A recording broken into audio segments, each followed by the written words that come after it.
That's why we're chatting as well while we're waiting, your mum. Yeah, we'll start the full show then. Yeah, go ahead, Gerald, please.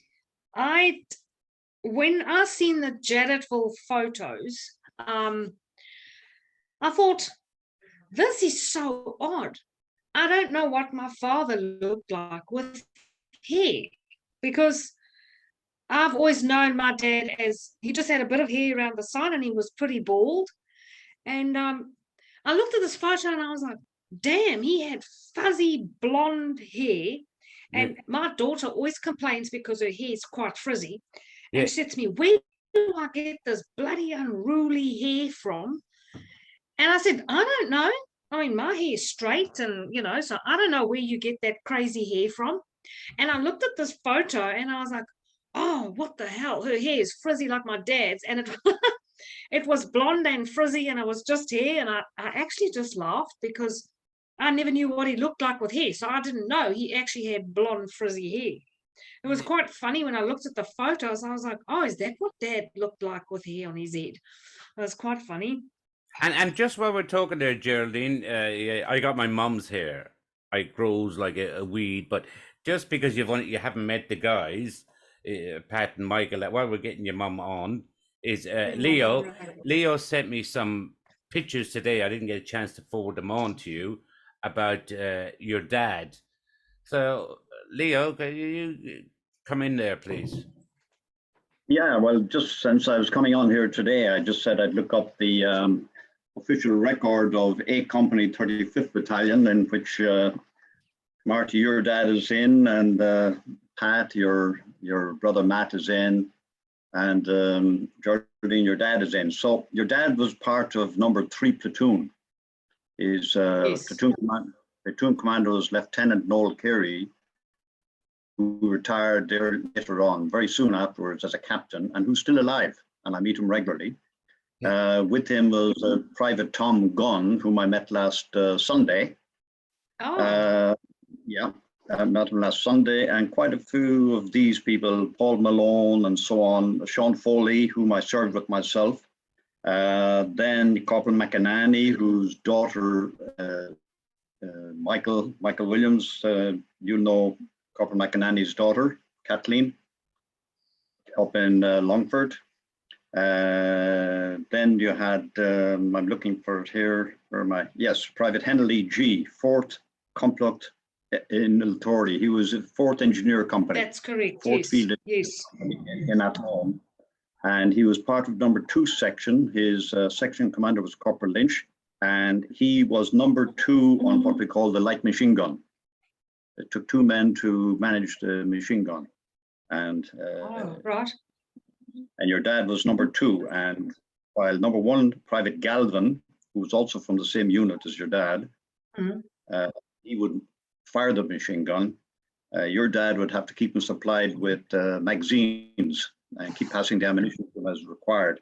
And your dad carried a Gustav submachine gun. So that was he was armed with. I have all that and there.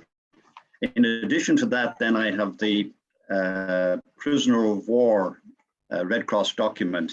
Said the following prisoners are all Irish nationals and are members of the 35th Infantry Battalion.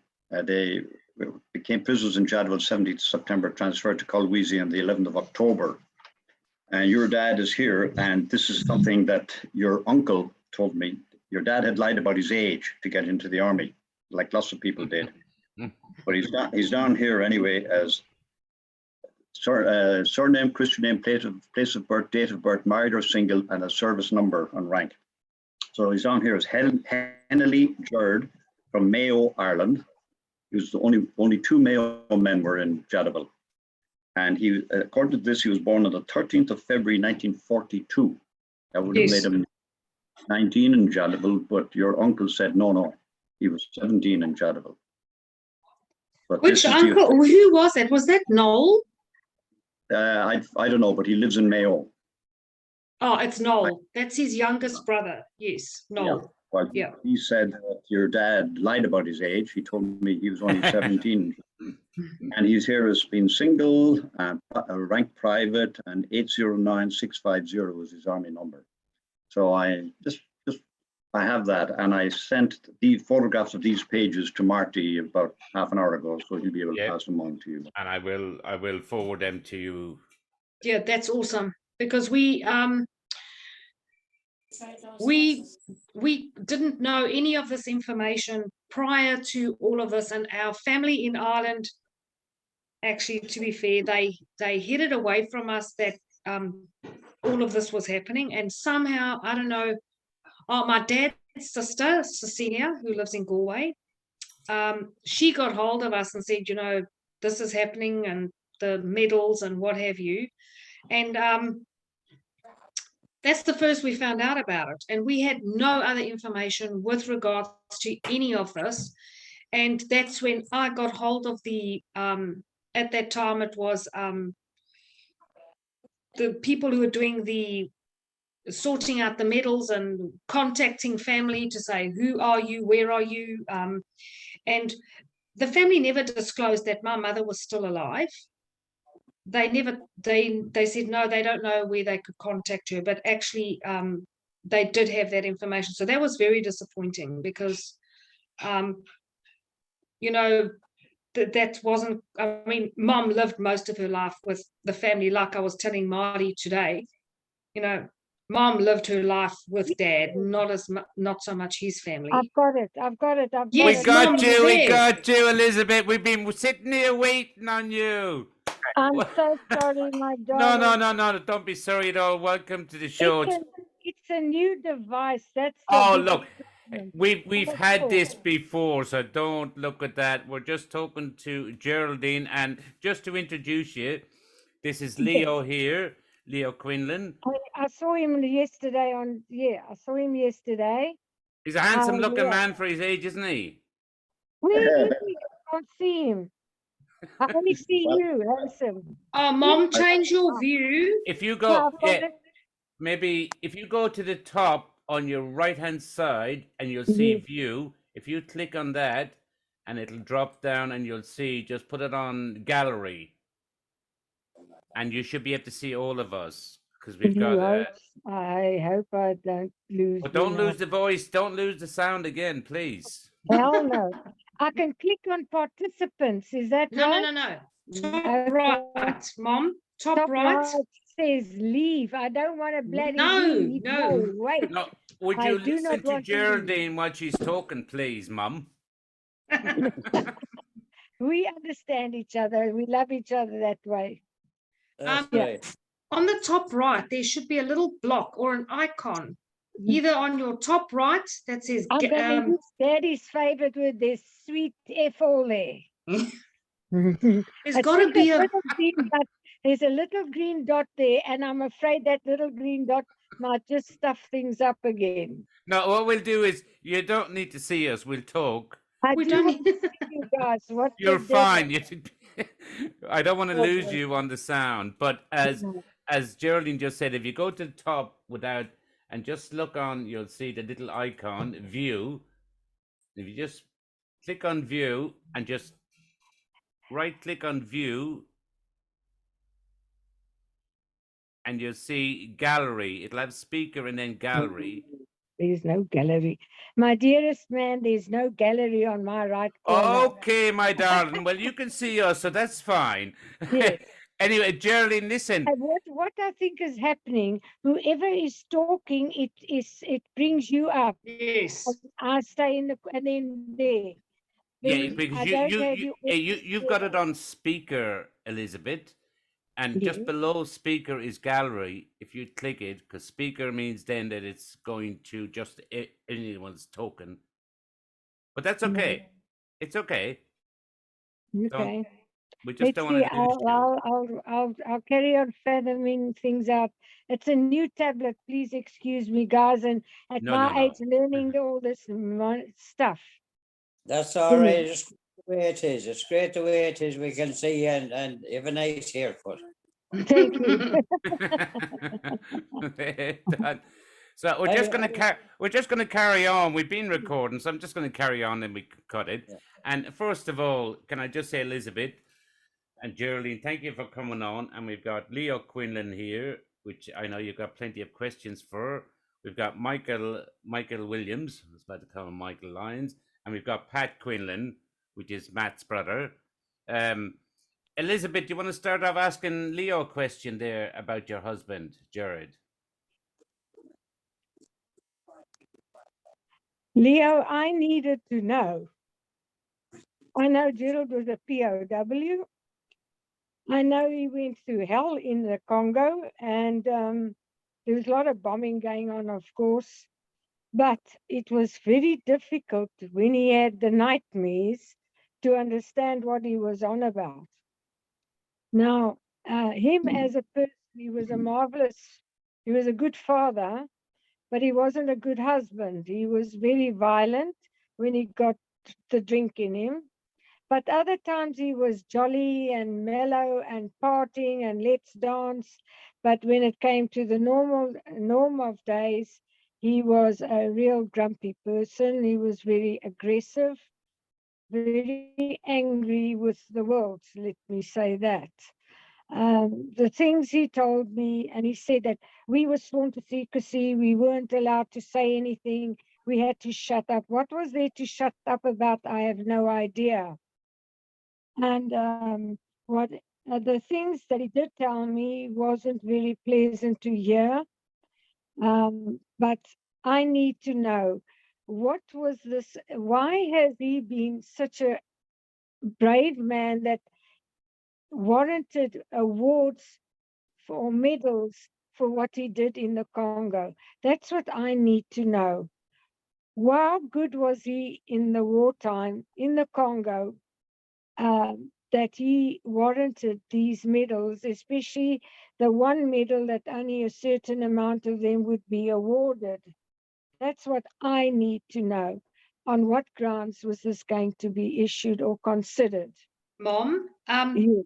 I think if Leo told you what he just told me of what Dad's position was in the Congo, you'd probably understand the reason why, when you told the review board that he would hear bombing and the noise in his ears and all of that stuff. Pains he got in his ears, especially the month of June. I don't know if it was the weather, but the bombing in the ear, the pain in his ear was excruciating. And And the doctors could Elizabeth, say I'm sorry wrong. to interrupt you, but what Geraldine's saying is right. You came in because we lost your contact at the start, but if you can let Leo tell what he was telling Geraldine about Hi, your Leo. husband.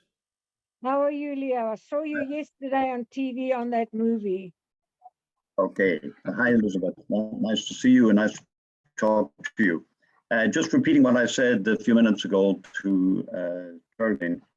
I'm looking at some documentation here, which is the official company record compiled by my father and by the Red Cross, as it turned out. So your husband, Gerald, was part of number 3 platoon, commanded by Lieutenant Noel Perry, age 24 at the time.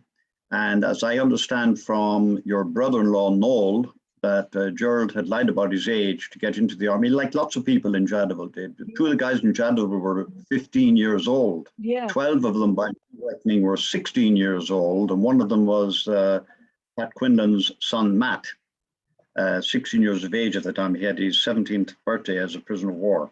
But anyway, to continue, in this platoon, a number of these men in your husband's platoon are still alive. Tom Gunn, whom I met last Sunday in Athlone, and Sean Foley, whom I know regularly, and Private Malone, Paul Malone.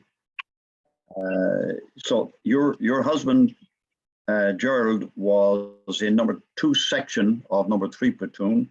He was number 2, as they call it, on a light machine gun called the Bren gun. Private Galvin, from the same unit that he was in, i.e. the 4th Engineers in Athlone, he was the main gunner with the light machine gun, and your husband was number 2, who would pass him the ammunition as it was required. Yeah. And he carried a Gustav submachine gun. Now these Gustavs, they're okay if you want to shoot something 10, 15 yards away. After that, you'll miss with it. But that's beside the point. Then when he was prisoner of war there's a prisoner of war record. I sent these photographs of these documents to Marty about 45 minutes ago, so he'll be able I to will pass them on. forward them. Yes. Right. And your husband is shown down here as surname Hennelly, Christian name Gerald, place of birth Mayo, Ireland, date of birth 13th of February 1942. Married or single, he's shown as single, and his number 809650 and rank private. So that's all in the official record. Now, you asked me lots of questions, and I suppose the best way I can answer it, I'll try and answer it. My dad, as you know, he was there. Like many other people in Jadotville, he didn't talk about Jadotville. No. When I was in, when I joined the army, my dad still didn't tell me much about Jadotville. It's only after I became a captain and an army ranger, and I think that I'd proven myself to him, that he started opening up and telling me things. As well as that, by that time when I was a captain ranger, I was also commanding some of the Jadotville veterans, the fellows who were only my age or 1 or 2 years older than me. And believe it or not, I went through a ranger course. I went through quite a few years in Athlone, commanding a company. And one of my sergeants and a ranger colleague of mine, he left the army and I had left the army before I knew he was in Jadotville. We had shared poncho tents, everything, and I never knew he was in Jadotville. They didn't talk about it. Yeah. Why? Why? They were all suffering from what we now know as moral injury. Like, I've had conversations with my wife and others about post-traumatic stress, and we thought maybe Dad suffered from that. But I felt myself he couldn't have. He was too strong a guy. But then when January of last year, when I was involved with the U.S. Army War College on other matters, Jadotville popped up and the word moral injury popped up. And as a layman, I immediately understood what moral injury is. And they say that moral injury is defined in two ways. Moral injury is where soldiers suffer some traumatic experience and are then betrayed by higher authority. Now, we're just talking about Jadotville and soldiers, but it goes into firemen, paramedics, doctors, nurses, people in different walks of life, policemen, etc. Yeah. This explains Jadotville. They were totally ignored when they came back. They were made to feel as if they'd done something wrong, where in fact it's now recognized that they did something extraordinary. You know the story, and the film is reasonably accurate. I was in Brussels twice in the last year, and in one of the occasions in Brussels, I was representing my father posthumously, and I met many military attaches from different countries who were based in Brussels, colonels and brigadier generals, and every one of them came over to say hello to me at a particular function, and they all knew about Jadotville. And all these men that I met, the majority of them, I would say, were in combat of some kind or another. Ranging from Afghanistan to wherever else. And the one thing they said, apart from the fact that it was a brilliant defensive action and it's a classic, etc., the one thing they said, your father brought everybody home alive. That was the biggest thing. That's just by the way. Yeah. However, when this moral injury thing popped up, I started talking to veterans in Ireland. I know quite a lot of them, actually. There are about 38 veterans still alive, I think, something of that nature. Oh. Well, I'm regularly in contact with about 11 of them. Yeah. Okay. And also children of veterans, like Geraldine, you're a Jadotville baby. Like I told her that earlier.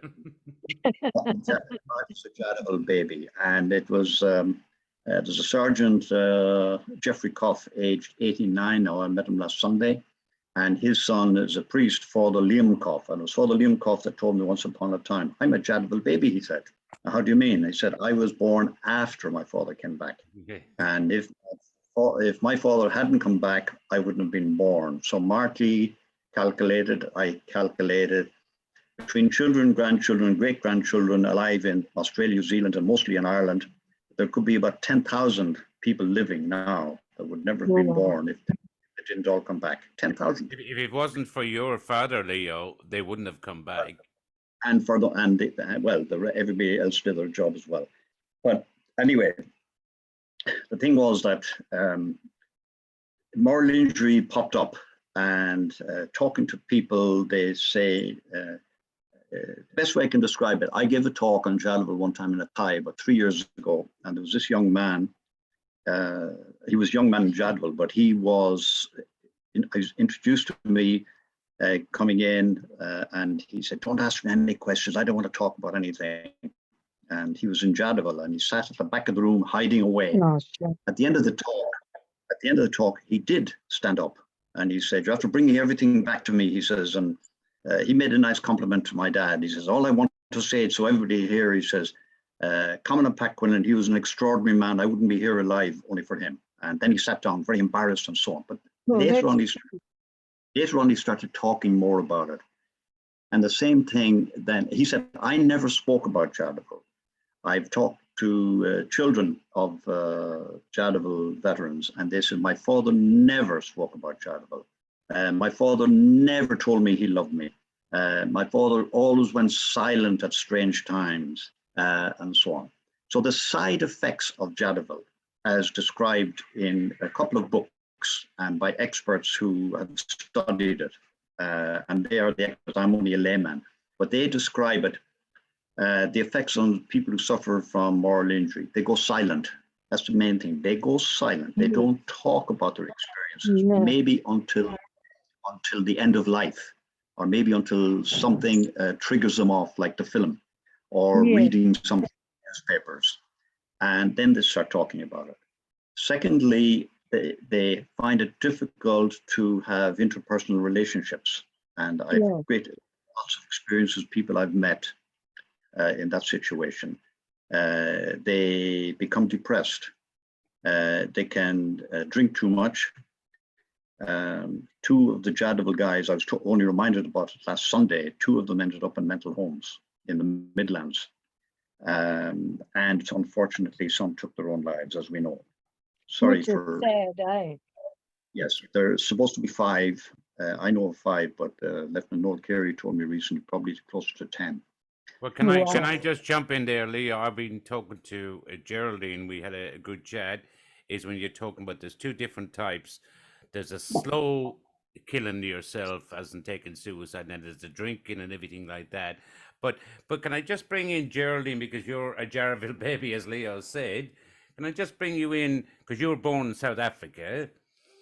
Why did your dad go to South Africa? And Elizabeth, I'm not ignoring you for a minute. I just want to get Geraldine's as what happened, and can I double whammy into that with a story that I found fascinating when we spoke about it? Is which kind of what Leo's gone into the moral injury is with your father. How I know you loved him, and I know your mum. She said it too. She had the hard times, but can you tell us a story, please, about when he did go off the rails and the shotgun one, please?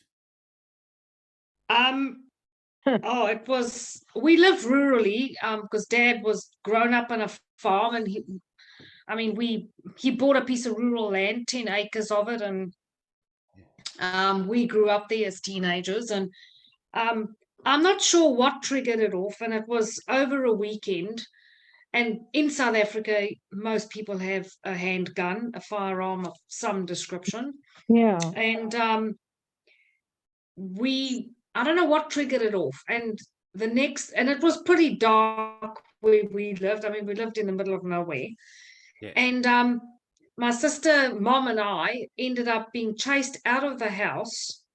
It was one of the nights on a weekend where he was drinking, and he'd get pretty morbid, like at St. Paddy's Day and things like that, and he would put his Irish rebel music on, and we used to get quite annoyed with it, but now we understand all of it. But and he chased us out the house and started firing the gun at us. Yeah. Now, I mean, and just said, "Oh, get out the house, just fuck off and go away," and this and that and the next thing. And I mean, Mom, what gun? What did he have? What was his handgun? It was a 38 special. a 38 special handgun. So Dad was a pretty good crack shot, and now we know why. Because he was also in South Africa. He Oh, was yeah. a volunteer policeman, he was also in security. So he always had the firearm because he worked night shifts on the motorbike as well. But he was just crazy at times. Sometimes he'd go out at midnight and start firing these firearm, shooting at God knows what he would be shooting at. And yeah, you try and steer clear of the gunshots, you know. He was crazy that way at times.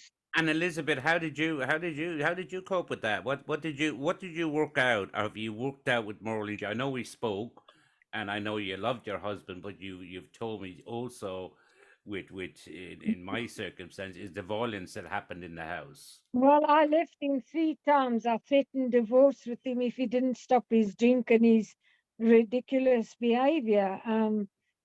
And of course, then he would sort of send the girls, go tell your mother to come home. And I'd come home and he'd be good for about 3 months. And then things would start going off the rails all over again. So that didn't solve the problem. And loving him and being Catholic, didn't believe in divorce, and he said, you never divorce me. Well, I didn't want a divorce. I love the man. I didn't want to leave him, but he forced me into certain things to shock. I found maybe shock treatment. With his drink, I even blamed myself. What am I doing wrong that he's always drinking? Because he'd go to work and do a full hard day's work. He was a hardworking man. The minute he came home, he'd open that bottle of brandy. You could throw the lid away because he was going to finish that bottle. So I went to LAA, and this was deep into my 50s. I was just going on 50, roundabout. I thought, what have I done wrong that this man drinks so much? So I went to AA, Al-Anon.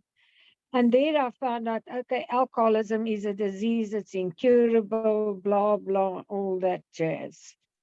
So even I tried everything to try and shock him into pulling himself straight. But as I said, the things that happened in the Congo, he told me that one stage that there was a bombing and this, I think it was a school or a church was blasted up. He also told me about memorabilia he had that was bombed. He was fortunately out the building at the time.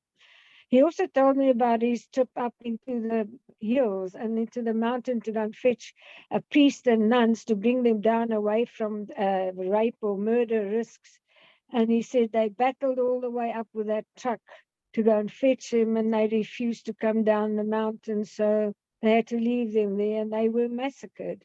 So all this sort of thing was going on there, maybe behind the scenes, that And not everybody knew Elizabeth, about. if I can just jump in there for a second, is we did speak, but he, as Geraldine said, he had alcoholism problem, and that goes back to Yeah. moral injury.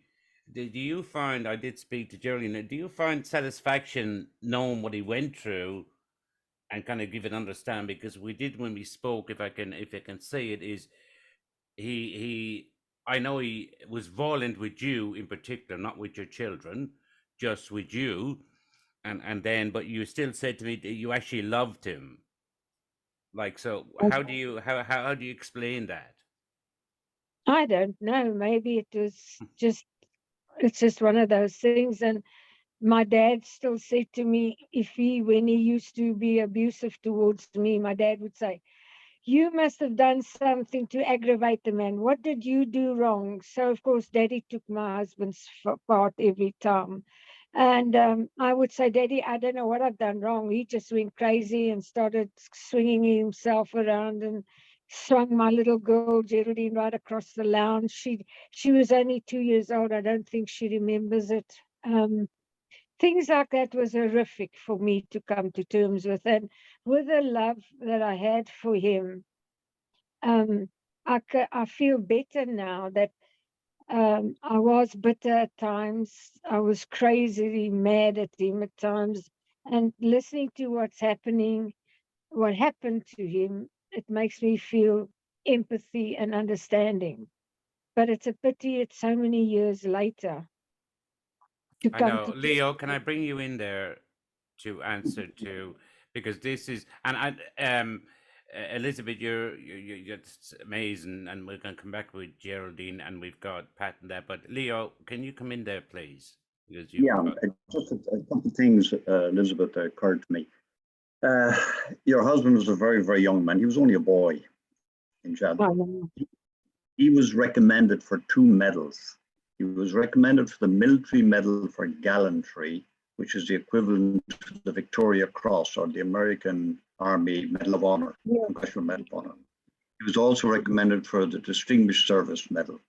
Now, for the Military Medal for Gallantry, from what I understand, was that he went out under fire, under heavy enemy fire, to rescue the pilot and the co-pilot of the helicopter that landed, and the helicopter was riddled when it landed.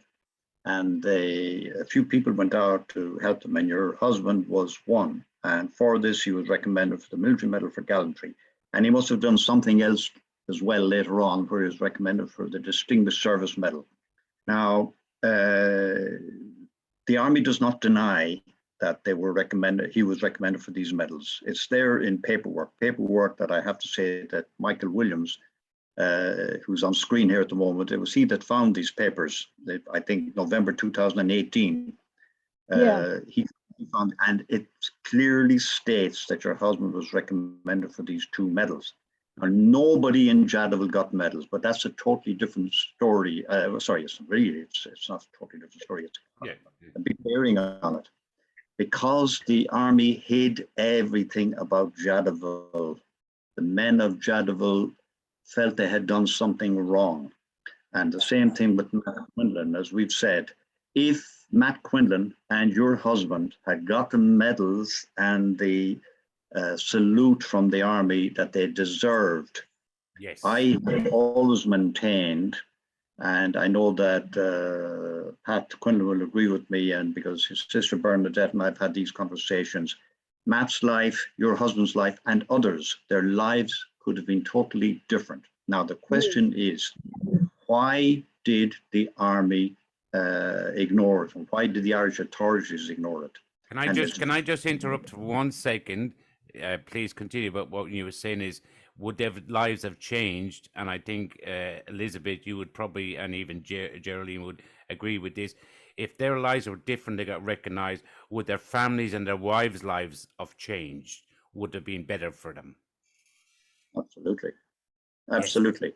Yep. Absolutely. No, I think so. I'll tell you that there was a case going back to, oh God, I don't know what year. There was one medal. George Needham was in the Irish Army with Gerald, and they immigrated together to South Africa. Now, George Needham, he went to Cyprus, I think. Yes, he was in Cyprus. But George went to McKee Barracks when he went to visit there from South Africa to McKee Barracks. Apparently, the corporal, I called him, I can't remember the man's name. He said to Gerald, listen, there's a medal coming your way that you have earned. So he says, fuck them. I want fuck all to do with them. This is exactly what he said when George came back to South Africa to say hi. Everybody says hi and so on. And then he said, I want stuff all to do with them. They left us to rot in the jail. They did nothing for us. Now they want to give me a award. I want fuck all to do with it. That's back to moral injury, isn't it? Yes, he was they're let bitter. down and they're let down. I'm sorry, guys, for the language, but that's just how it came out. No. Michael Williams will be coming on soon. He's got better language. It indicates how angry and annoyed how angry he was in latent years of his life, because not being recognized and being treated, just left the island, just left us to rot. And that is maybe one of the reasons why he decided he was going to join the Rhodesian army. That was his intention, him and George Needham, but they never got further than South Africa, because then they met us South African women and they didn't go to the army in Rhodesia. Oh, well, they met a good-looking woman. Geraldine, can I just bring you back in for a minute, and then we'll bounce around. But just because, as Leo calls us, the Jadotville babies, what do you think now about your? We have spoken about this. You've seen with the moral injury. Have you seen a different understanding of what he was? Yes. And like I said to you today, Yeah. if I knew back when Dad died, what I knew now, Yeah. I would not, well, things were very difficult when Dad died. He got sick really quickly, and we were moving to New Zealand. He'd sold the house. They were going to immigrate with us. And things took a turn, and he died within 8 days of going into hospital. And so But you said, just to bring in there while you're talking there, I don't want to interrupt you, but I just need this to be a point for our listeners. But you felt guilt.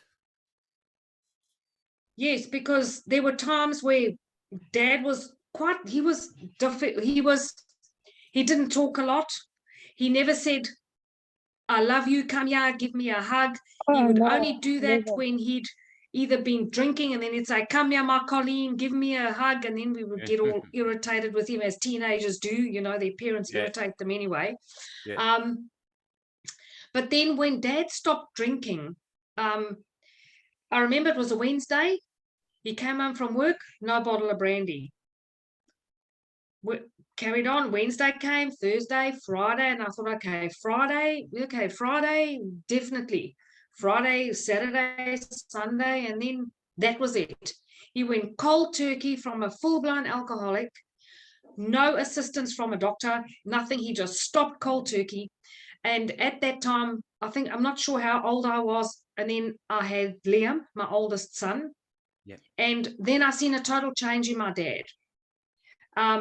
He was engaging. He loved picking the kids up at school. He was quite different. So by the time he passed away, he had stopped drinking for quite a long time. And he was a changed person. But as a teenager growing up, he was protective because we were two girls. And, you know, he was quite different. He didn't talk much. He didn't tell us about his childhood. And I'm trying to do the genealogy for our families, because I'm very interested in the Hennelly family in particular, because I know that I want to track back how far our ancestry goes. Yeah. And, you know, I'm looking and going, these people in Mayo have been there for hundreds and hundreds of years, and yet his family don't know too much about him as a person. And I've tried to get information. Now that I've found out about all of this, I'm like, my dad is a hero. He died a hero. He didn't know he was a hero. And I just feel so bad for the times I said to him, I hate you. You're a horrible person. You know, teenagers do say things which they regret. And when Dad got sick, you know, family came over from Ireland, and by the time my sister got in from New Zealand, he was already in a coma. And although I think he could still hear us, and you know, and he died without me saying, Dad, you were a hero. I'm proud of you. You know, why didn't you tell us who you were and where you came from? Because that's what makes us who we are. That makes us where our heritage is from.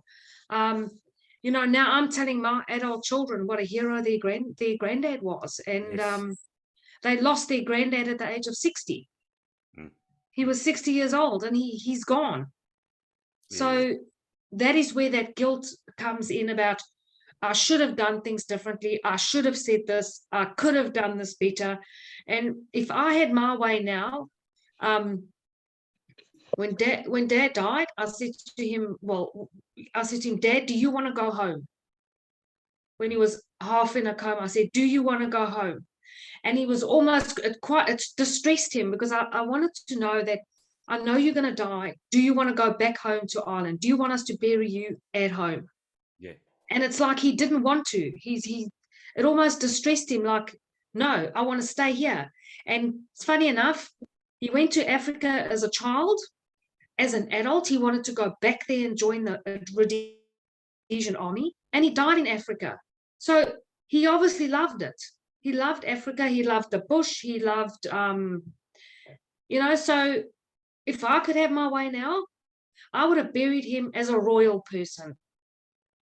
But now I would exhume him if I could, and I would bring him here to be with us, because Mom is not going to be buried in South Africa. So he's on his own there. Yeah. You know, spiritually, he's on his own. But I know he's with us a lot. I see my son's behaviors. A lot of times my son, and I look at him and I go, God, he's just like my dad in certain things that he does. You know, it's like, Yeah. damn, you're just like my father. And then I look at myself sometimes and I go, God, you think just like your dad. Yeah. You know, so he's with us all the time. Yes. But I find that time was wasted. He died at 60. There's a lot of things we could have told him, like, you're a great granddad, and he loved spending time with my children. You know, he had so much time for them, and he did retire because, you know, he retired and he had a few years where he could be at home and potter around, and he was a real handyman, Harry. He always, and we laugh about it a lot, because my husband would do something and he says, oh my God, that's something Dad would do. You know, put stuff together with wire, and he always made a plan to fix something. And when you look at all those small things and you put it all together and you go, right, now I understand. But I'm 52 years old. I've lost that time. My children have lost it. And only now do I understand all of this. And it's hurtful. It's like my dad was a hero. Yes. Now, all I can do is say to my children and my grandchild, you know what? And I mean, the youth of today, Marty, you and I were talking, they've got no kahunas. They've got no gumption. They've got no resilience. Yes. You know, Yeah. and you look at things like that and you go, that was resilience. He did what he had to do because it was to earn an income. He went to the army out of a very poor Irish family. Like the wasting water, Dad would absolutely, you know, and I mean, we've just grown up like that. You turn the light off. If you're not in the room, turn the light off. Don't leave the tap running. And he used to get quite feisty about things like that. And you think, what is his problem? It's water. You know, we had, as kids, you know, you don't value those things. And now I know why he did that, because that is leftover remnants of trauma about not having water, not having food, being in a situation where he's seen very poor people having no, what you call fundamentals of life, food, water. And he was a humanitarian. And so at the moment, and this is one thing to another, we're dealing with very big political issues. You in Ireland are experiencing it. Marty, you guys in Melbourne have really experienced what dictatorship does. And that is what happened in Africa. That was dictatorship that caused those people to become so suppressed that the army had to go in there to try and remedy a lot of those issues those people have. We are seeing that at the moment. And every day where I stand up and I say, I don't agree with what the government is doing, New Zealand's government is very dictatorial at the But Geraldine, moment. without being going to political, just the simple thing is with your, yeah, we're not going to be political, but She's just like her dad. say And yes. what I'm just trying to say is my dad has installed those values in me that Yes, stands good up for what values. you believe in. Yeah, Stand yeah. up for what you believe in. If you think something is not right, don't keep quiet. And so that's why I thought, you know what, that is my father's values. As much as a young person, I didn't believe in those values. Suddenly now it's like, hang on a minute, what's happening is not right. Am I going to stand back? No, I'm going to say this is not right. And that is instilled in me as a person. Everything I do because I'm going, this is not right, and I will stand up for something that I feel is not right with. It doesn't matter what the situation is. So those are the values he's instilled in me as an adult. So Geraldine, just to say it with your father, what he was like, and I bring Leo in here now because I'm sorry, Pat and Michael, we will get you in there. I just want to bring Leo in there on those notes because I think he has a contribute to that. Yeah. Yes. Thank you. This has to be my last contribution this morning. I'll come back again anytime you want, but I'm a little bit over stretched for time at the moment. That's all right. Just a few things. Marty, would you give the two ladies my email address, please? And I will send Geraldine and Elizabeth, I will send you a document which describes the entire battle with eyewitness accounts, everything. So you will understand actually what went through, what went on. The second thing I'd like to say is that you have to understand, well, you do, your dad and your husband and your father, what he went through at the age of 17, what he saw no more than Matt Quinlan, and I've seen Matt Quinlan's letters and other people's letters describing at home what they saw with dead and decomposing bodies around the trenches that they had killed, and 700 and something wounded, a lot of them screaming at night and crying for 3-4 nights, not able to sleep any night. Dysentery and sewerage from broken pipes leaking into the trenches and all of that type of thing.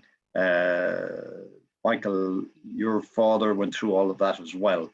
And they saw all of this, and that is harrowing, and particularly for young people, and particularly for men who were never in battle before in their lives. And they acquitted themselves in what is now recognized worldwide as a classic perimeter defense. And then I'll finish with this. They were betrayed later. Why? And the US Army War College wrote a paper on the current affairs of the United Nations around the world, in which they said the United Nations is doing very badly. Peacekeeping forces are committing sexual crimes against local populations, this, that, the other. The quality of troops going out is not as good as it used to be. And they said, we need to go back to the standards of leadership, training, empowerment, and loyalty as displayed by A Company in the Battle of Jadotville. That's what they said, the US Army War College. And they said the fiasco, this is important, the fiasco that was the Congo in 1961, okay? If publicity had been given to A Company, it would have tarnished the reputation of the United Nations and the Irish Army. Consequently, the Irish authorities buried this exceptionally brilliant defensive action under the carpet for decades. And that is the background to it. That is why they didn't get medals. That is why the thing has been hidden for years. And the side effects of all of that betrayal is moral injury and everything that we've spoken about. Yeah. So with this, may I leave you folks, because no, Leo, thank you for joining us. We're going to continue on with the show. Pat's here with us too. But Leo, I thank you for your time, and okay, we'll all I'm available any other time. Ladies, if you want to talk to me at any time, get my phone number, call me on WhatsApp, and so on. All right. Leo, thank you for your time. So Don't much. show us any beautiful photographs, and we're going to be listening to your watching your paintings. All right, Yes. thank you. And lovely. Yes, your art is exceptional. I did have a look at that. It is very exceptional art. Yes. Thank you, Leo. Thanks, Bless you Leo. all. See you, Leo. you. Bye-bye. God bless you. Thank Bye-bye. you. Now we have that face I've seen before. That's a face you've seen before. He's not a bad-looking man for his age, is he? Now, guys, can I just bring in Pat? Pat, can you put your camera? I can't really see you on your camera. If you can move into a better so we can see your face, all I can see is your window. But I'd like to bring in. Right, just talking to Leo. Did you find that, Geraldine, when he was talking about your father, that was a bit emotional? I could see. You know, it's funny when I watched the movie, and I've watched it twice. Yeah. And I think to myself, I wonder which guy Dad was. Because you didn't know, you knew they were infantry, but you didn't know where they were. You know, were they front line? Where were they? Yeah. What was he doing? But now that Leo has said Dad was in particular with the long range rifles and what his job was, I can go back to that now and go, actually, that, you know, you can relate what his job title or what his role was at the time. And now I'm thinking about the helicopter, because the helicopter brought in supplies, didn't they?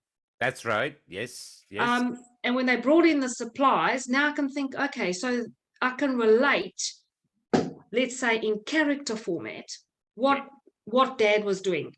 Yeah. So they were the guys who were, the helicopter tried to land, deliver the food and water when they were running out of supplies. And so that is more relatable because now I know what his position was and what he was doing at the time. And Yes. why he always thought about wasting food and water. Yeah. Yes, that too. Yes, very relatable. But don't you see that works? And I got to bring in Michael Williams here. With Michael's dad was also recommended for his dad was recommended for DSM, and he understands the moral injury because he's gone through it. When you're thinking like Geraldine, what you were saying, and I'm the same. I think we're roughly around the same age. I'm a bit older than you, and you kind of start to understand, and I'm sure with you, Elizabeth, you understand now, as Geraldine eloquently explained, later in life, or you kind of look at them, then they were just your father. That was it. You kind of, you just put up with it, and that's the way it was. Michael, can I get you to jump in for a second, please? Hello, Geraldine and Elizabeth. Hello, Michael. Hi, Michael. I can relate to one specific item you mentioned, the Rhodesian army, right? Yes. Your husband wanted to go and join the Rhodesian army, right? That's right. I have paperwork where my father wrote, looking for, my father was a great man for writing. Yes. And he wrote to the Rhodesian army, looking to find out for the rate of wages. Now, I have that somewhere. And when you mentioned that, Geraldine, I said to myself, I don't believe it. You know, They I also, wrote it down there, Rhodesian army. And I have heaps of paperwork. And what Geraldine said about the Rhodesian army, I know my father was doing the same. You also mentioned McKee Barracks, yes. right? Yes. I lived across the road. McKee Barracks is where my father went to the Congo from. Oh, wow. My father was the signalsman Oh, yes.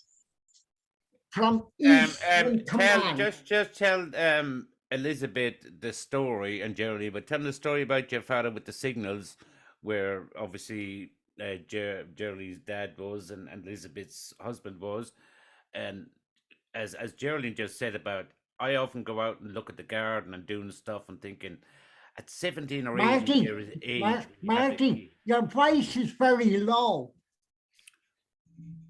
Your I think you voice need earphones. You don't.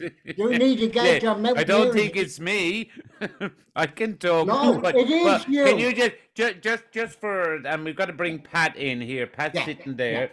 Yeah. But can you just tell them the story, please, about with your father with the bag of rice? Because obviously Geraldine's father would have been doing it, and Elizabeth's husband. When our fathers, Geraldine, were taken prisoner, they were all given a bag of rice going into the prisoner of war camp. My father could strip a radio down and set it up. On going into the prisoner of war camp, they were handed a bag of rice each soldier was. My father disconnected his radio set and cables and put it into the bag of rice. It's in the records. He downloaded as much as he knew he needed and the batteries and put it into his bag of rice and got it into the prisoner of war camp. Now, when he was in the prisoner of war camp, he set his radio up. Yeah. and was able to send and receive messages that were going on in the outside world. There was no other communication for those 156 men. No other outside world Yeah. They knew wouldn't have got in. anything what was going on. Now, my father set up the radio, and the mine company in Jadotville, the Russians had a part in it, the Belgians had a part in it, and the British all had a part in it. And the bomb that was used to make the Hiroshima bomb, right, was mined out of the richest mining company in the world at the time, which was Jadotville, a tiny village. And the Russians, everybody had a finger in it. Now, my father, they realized there were signals coming out of the prisoner of war camp, and the gendarmerie, that's the prison guards, the gendarmerie there raided the prisoner of war camp, looking for the signaler who was sending these messages out. My father had to be hurriedly hid up a big chimney, right?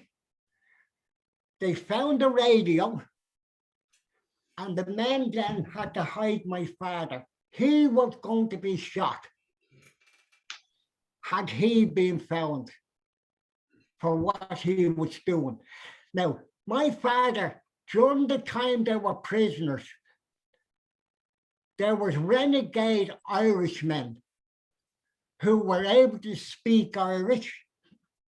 And when they were working for the mining company, right, being paid by the Belgians, when they realized that there were signals going out in Irish, they realized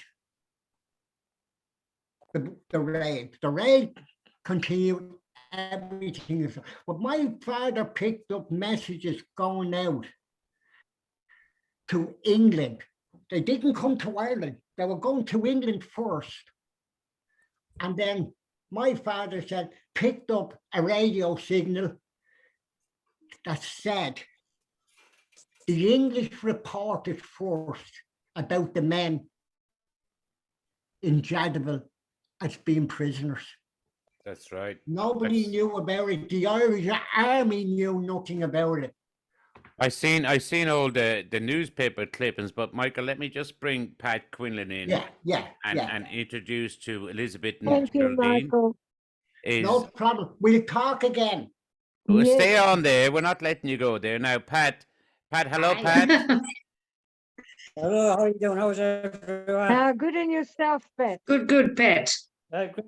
Great to see you all anyway, alive and up standing upright.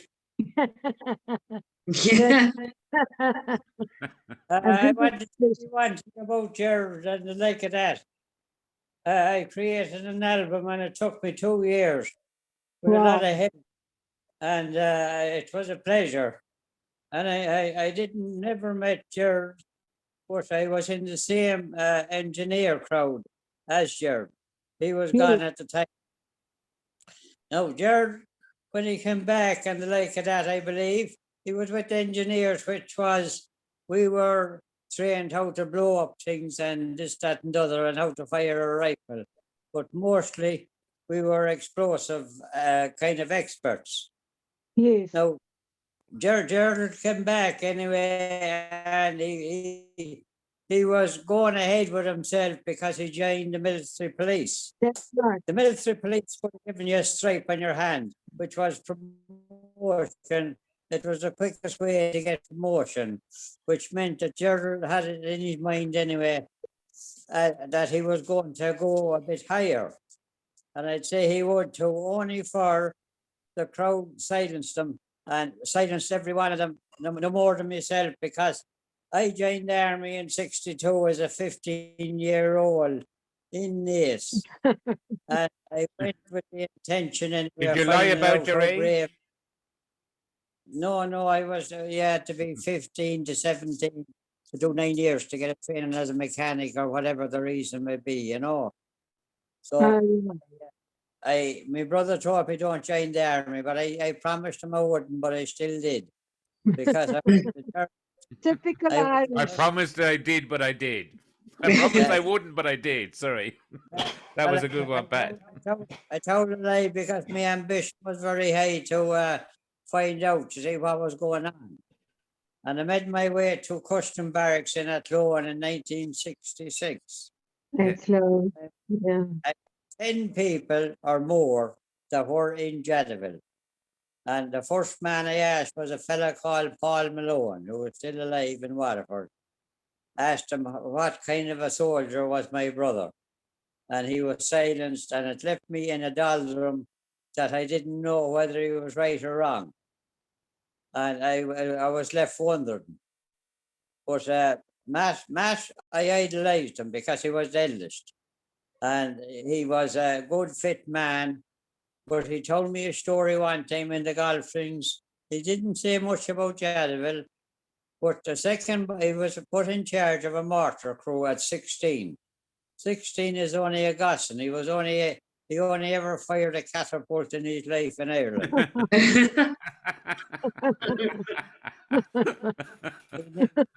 never seen a gun, he's seen that. We used to make what they call them bullets out of hardboard and fire them at one another, and hopefully we wouldn't take the eye out of anybody else. That Yeah, was all yeah. a Robin Orchard, or play Robin Hood or like that. But he was put in charge. There was a crowd sent from Jadotville to Camina, which was being attacked by gendarmerie and the like of that. And Matt was picked out anyway as a 16-year-old to instruct or to be IC of a mortar group.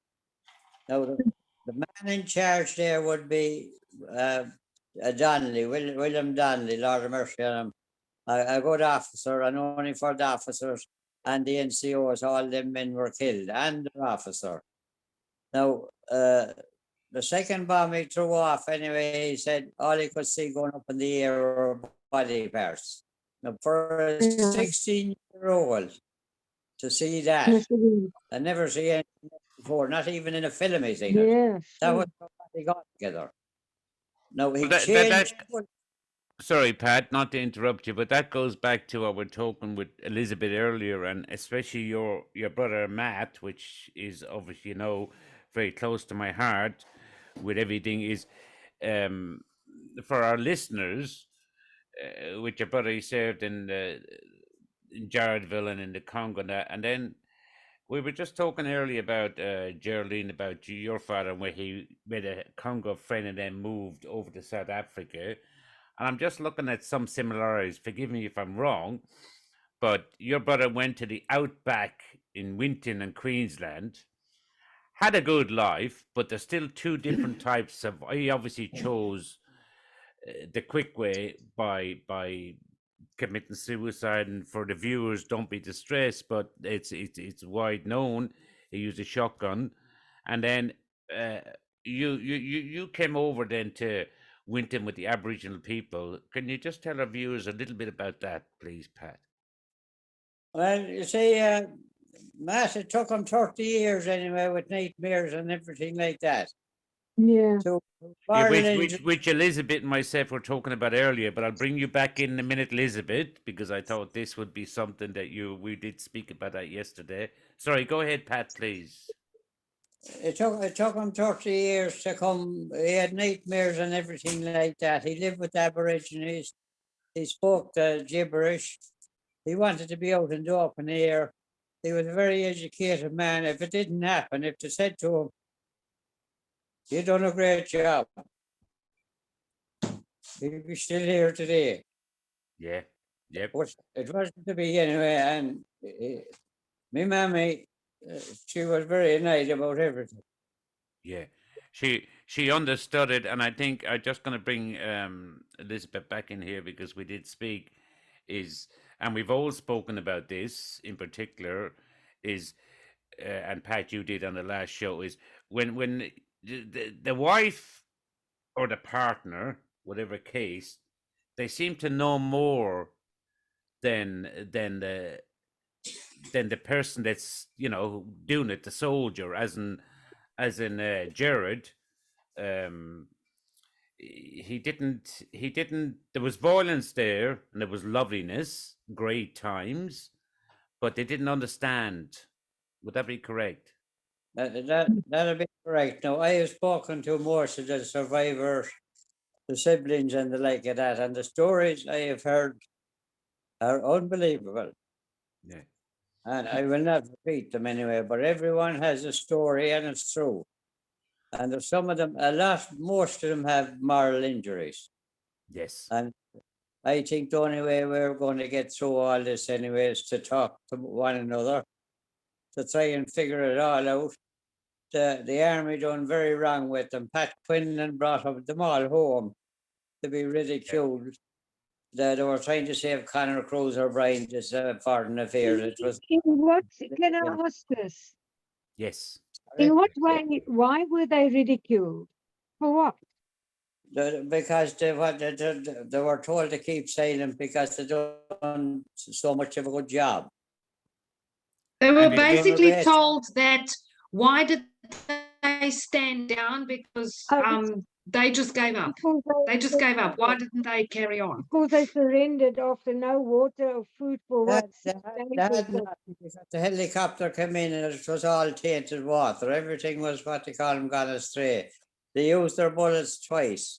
They used everything they could. They used explosives. They used whatever they had, but they hadn't the transport or they hadn't the right equipment. The equipment they had, they used it to perfection more than anybody else. They were But- World War stuff. And can And I just everyone- bring Pat? Just bring Michael in there to answer that question as well. I can see I know. Geraldine and Elizabeth, you asked why were they ridiculed? Yep. Am I right? Yes, that was the No. question. Yep. It was to protect the wrongdoings of the men that sent them there. Your husband, my father, Geraldine's father, Pat's brother, replaced three true battalions, right? They Yes. replaced 156 men, replaced over 300 men who Yes. would not, who found it was too dangerous to be there. And the Swedish officer that was leading them said, we are not wanted here. We are returning back. And the Swedish officer said to the Irish soldiers, you may turn back with us now. This is too volatile. So Conor Cruz O'Brien and the high-ranking officers back in Elizabethville said, oh, no, we'll have to send somebody in to replace them. It was too dangerous for over 300 men. We'll send in 156 to replace them. They were abandoned. And on this day, Conor Cruz O'Brien, I've done this for years, and I went after every single one of them. Conor Cruz O'Brien, I think it was either on the 7th of September or the 9th of September. It came up twice. And do you know what Conor Cruz O'Brien said No. about the Yeah. men in Jadotville? My father was sending signals. I have my father's signals, papers of Elizabethville. I got them in the military archives. Yeah. I have them all, and they are what's in Army Rec. My father, when was sending signals out, we are under attack. And Conor Cruz O'Brien's words were, we may cut off communications with A company, right? We may cut off communication. They were being left to die, girls. Well, I think Michael, that was their whole thing. But going back to just the question there that Yeah, Geraldine but can I just say one other thing, Marty? sure, buddy. When they were prisoners on the 14th of September, the company that went in there, first came, I believe. It came up again with no communication from A Company 35th. When my father was sending signals out all the time, and it's confirmed that the messages that my father was sending were getting out. They were abandoned, those men were. They were abandoned and left to die. They would have got, Elizabeth, they would have got medals had they all been dead. That's exactly what Gerald said to me that time. We were left there, they deserted us. We were abandoned. Exactly the words you're using now, Michael, is Yeah. what my husband, that's what Gerald said. This very same thing. I But tell that you goes another that thing. goes but that goes back to the question too, is why were they treated when they came back home?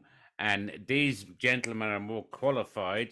I left the army camp in the Curragh camp when I was 17. I never went into the army, but when they got back, like they walk into a pub, like we were talking earlier, Elizabeth, about your husband, and we go back to moral injury. The shame was they used to walk in the pub and they'd throw or leave white feathers, which meant you're a chicken, or they would hang, It's So- terrible.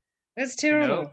And you think what those men, that's why, including Geraldine and your husband, is that's why, and Matthew Quinlan, that's why they left and wanted to just get away from it all.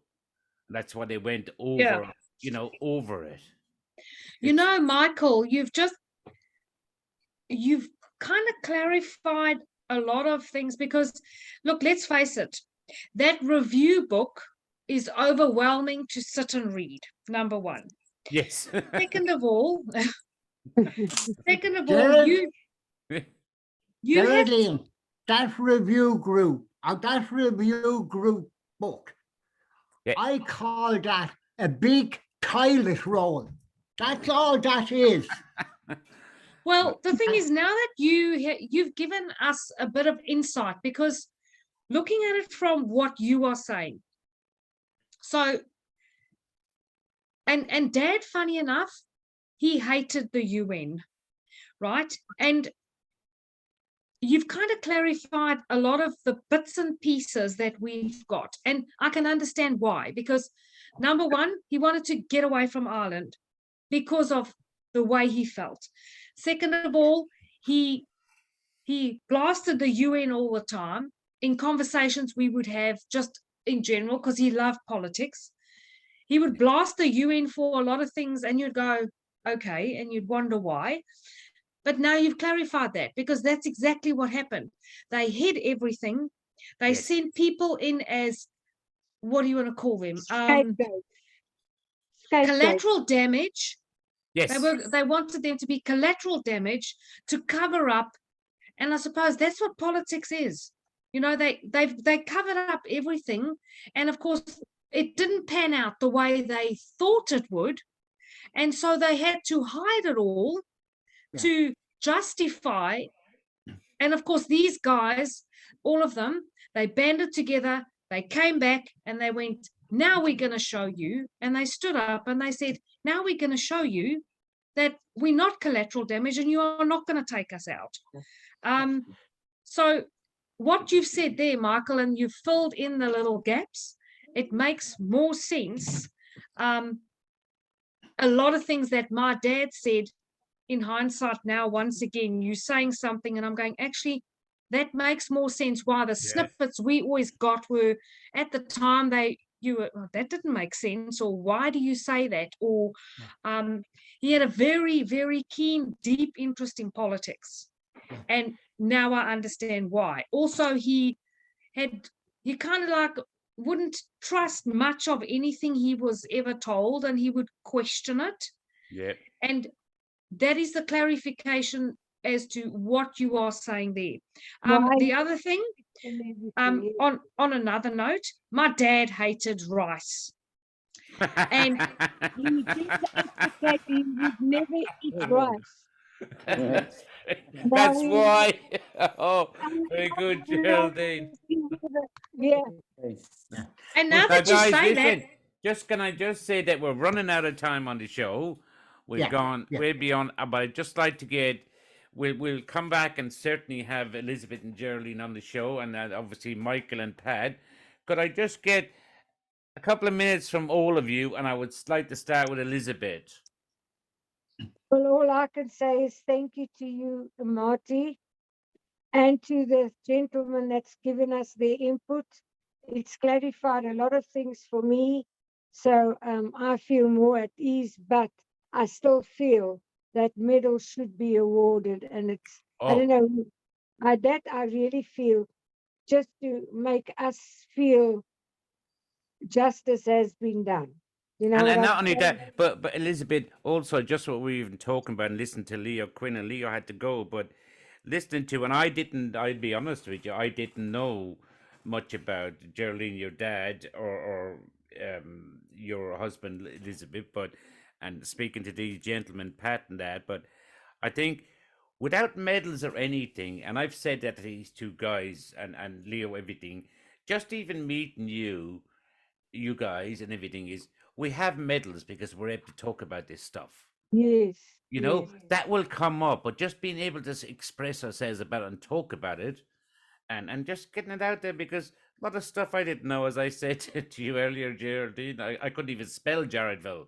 I still don't say it right, 2 years Jadotville. ago. Yeah. I can spell it Oh, and she say got it. it. Jadotville.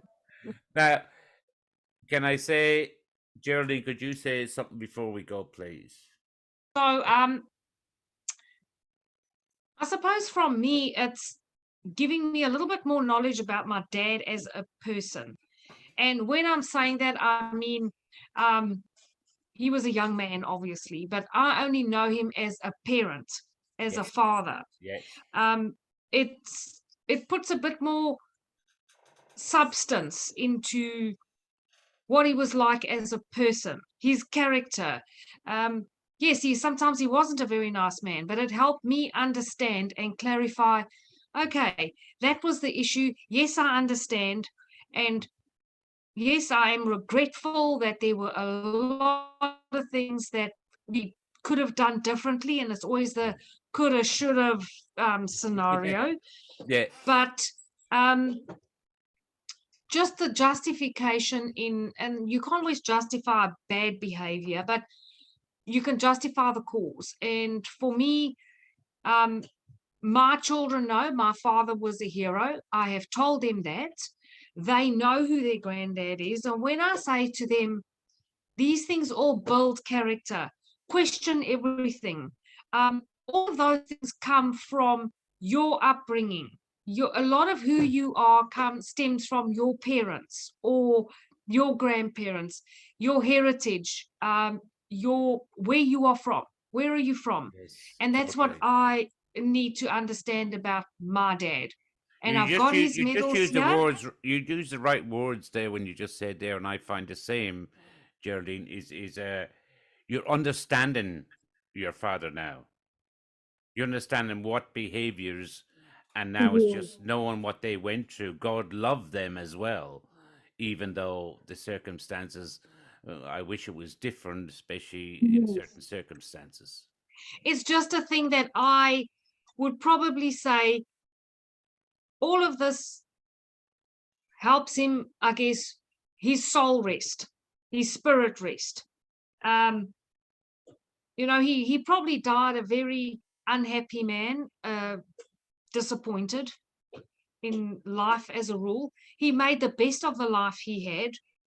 He worked hard. My father was never lazy. So he made the best of what he had. And unlike Pat's family, that ended tragically, and like a lot of others. He made the best of what he had, and that is what we are grateful for. And I just want to know more about him, what he did. Why was he so extraordinary? And it's going to go down in history, and my children will know who their granddad was. Geraldine and Elizabeth, it will go down in history because we will continue and just tell the story, but even understand it, especially with moral injury. And it's helped with me.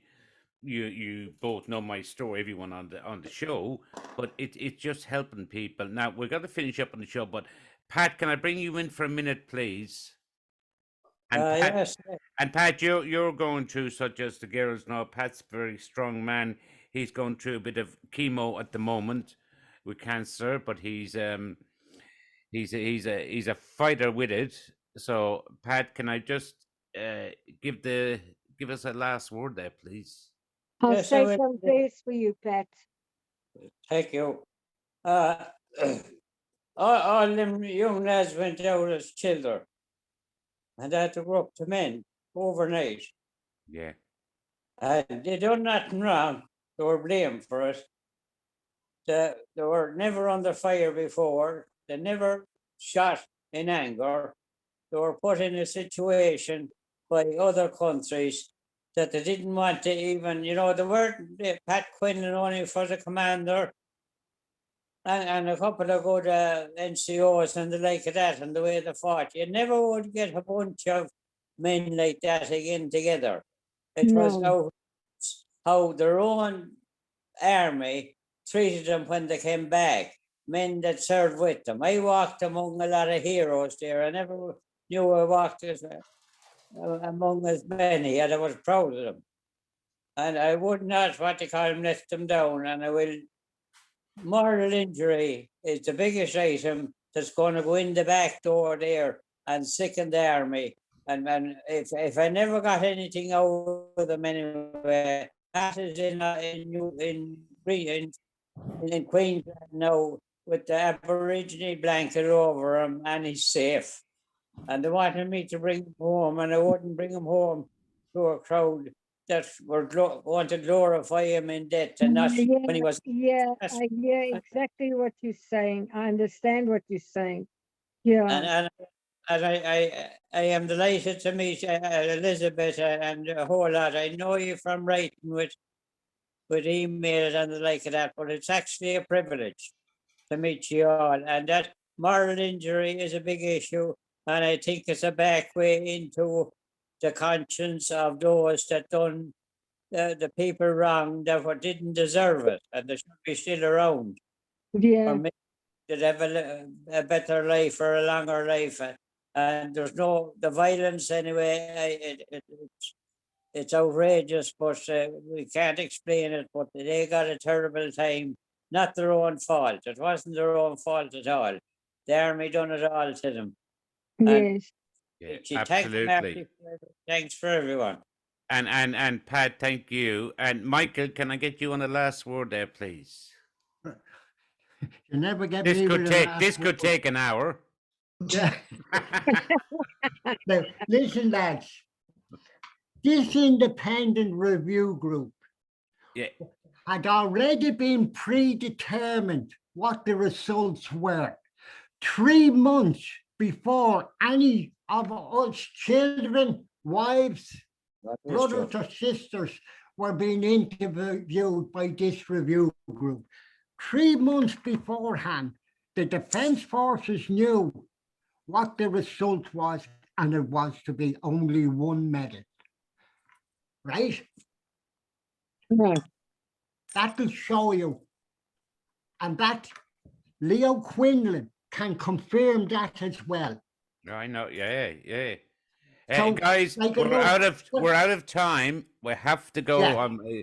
Out of time now, but it's been a pleasure. Pat, I know you're struggling with the camera there, but yeah, he's waving at us. Yeah, that's all right. It's a podcast, so we won't see the pictures. Geraldine, it's a pleasure to talk to you, and we stay in touch. And Elizabeth, we'll continue this. Thank you. But for now, Thank you for your efforts and what you put into this program. Yes. thank you Well, very it's- much. I'm only doing my little bit, but remember, be proud, Geraldine. be proud of your father and understanding. And the same as you said, Elizabeth, we've gone through this with Pat, and I just understand what they went through. But they were, when certain people get done wrong, they kind of do wrong themselves because they're lost. And on that note, I have to Marty, go. would Love you all. Bye. Okay, bye bye. Marty, will you pat